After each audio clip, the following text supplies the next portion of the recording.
When I started looking at the regulation of crypto assets, one of the things that became quite apparent to me was that the approach that you're taking, that is being taken in different jurisdictions, is not always consistent. And this is problematic for developers who are producing a product that's on a technology which is by its nature borderless.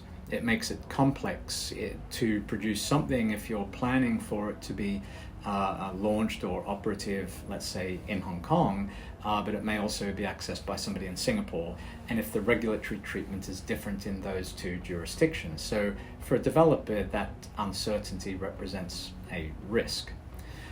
The second thing is to appreciate when we talk about the technology, what are we actually talking about? Are we talking about the technology, or are we talking about one of the many applications of the technology? Now, when we are looking at the application of financial laws and regulations, there must be an implicit assumption that we are only talking about that kind of blockchain technology that is used in that context. If you look at, for example, Bitcoin. Okay, now Bitcoin, I think everybody's generally got to the point globally where we say, okay, so it's not a security. But what about these other uses of the technology which allow consensus to be formed amongst a decentralized group of people to do pretty much anything? You then get into a problem where you're looking at the envelope of a regulatory agency's powers. You're looking at the envelope of what the regulatory agency was designed to do in the first place. If you look at the DNA of how a regulatory agency is designed, the structure of our laws at the moment, they are effectively premised on centralized solutions. And so this becomes problematic when we're looking at a decentralized context, and that's the really difficult thing.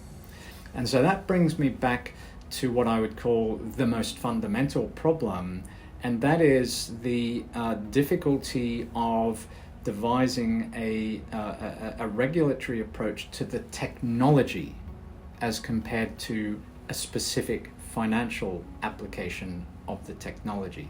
And this is where I think that ultimately, if you ask a securities regulator a question, you're going to get a securities regulation answer. And if we're talking about a technology which allows us to do things which were just not possible to do in the last century when securities laws were effectively developed, then you're really asking yourself the question, what kind of regulator do we need? Technology neutrality does not equate to technology agnosia. You need to know what it is you're regulating. You need to know the kind of tools and possibilities and options that it gives rise to.